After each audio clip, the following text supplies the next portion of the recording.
In the East, Central and Southern Africa Health Community, Kenya and Zambia are doing a little better in stemming sexual and gender-based violence, or SGBV. In terms of programming, in terms of passing legislation that address these issues, and also in terms of mobilizing the other stakeholders within the country, other ministries.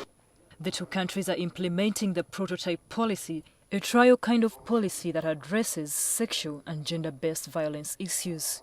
It was validated after intensive collaborations by health ministers from member states in 2010. The policy addresses all areas, right from the causation to finding ways of prevention and to finding ways of response. The ECSA-Health Community covers a population of over 200 million people.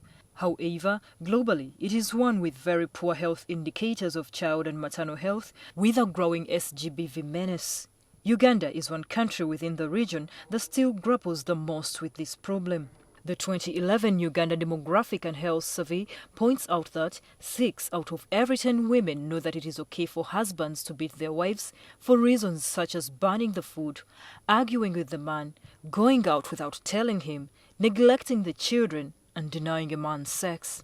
Not surprisingly, it is the rural woman and the uneducated one who glorifies this vice. According to annual police reports, almost each year there are over 8,000 defilement, rape or sex-related offences. In the 8th Parliament, they passed the law against gender-based violence, and we took affirmative action to sensitize everybody. The police in Uganda have a special unit where all the people who, particularly the women, when they are violated, they go and report. At the health facilities, we have drugs which can help to prevent somebody to get unwanted pregnancy. We have medicines which can help somebody to reduce the chance of getting HIV. And we have medicines which can prevent but also treat STI. You're saying they are time-bound? And these are time-bound. From the groundwork done by the Ministry of Health, it is believed that some cases are never reported. Government, with the support from UN Joint Program on Gender Equality, they are establishing safety centers in some regional hospitals. And with support from WHO, they have strengthened laboratories with the sexual assault forensic kits. They have also bought colposcopes, which can be used to view the assault site. I'm using the site because people are sexually assaulted in the different places. Members of the East, Central and Southern Africa Health Community have realized that what has been slowing the progress in fighting sexual and gender-based violence is the fact that people refuse to recognize it as a health issue. To the associate in charge of sexual and gender-based violence issues at the Population Council, Chichi Undi, this is wrong. We tend to forget that sexual and gender-based violence is a maternal health issue.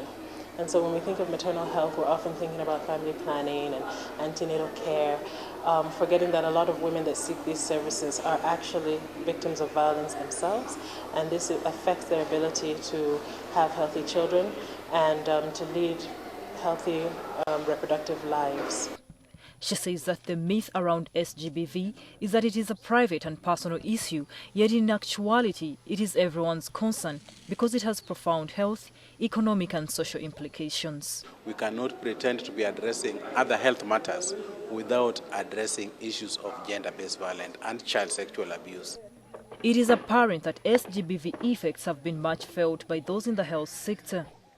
An expert committee constituting the ECSA Secretariat members, public relations officers from different ministries of health, as well as journalists, has been set up to identify specific country needs regarding SGBV.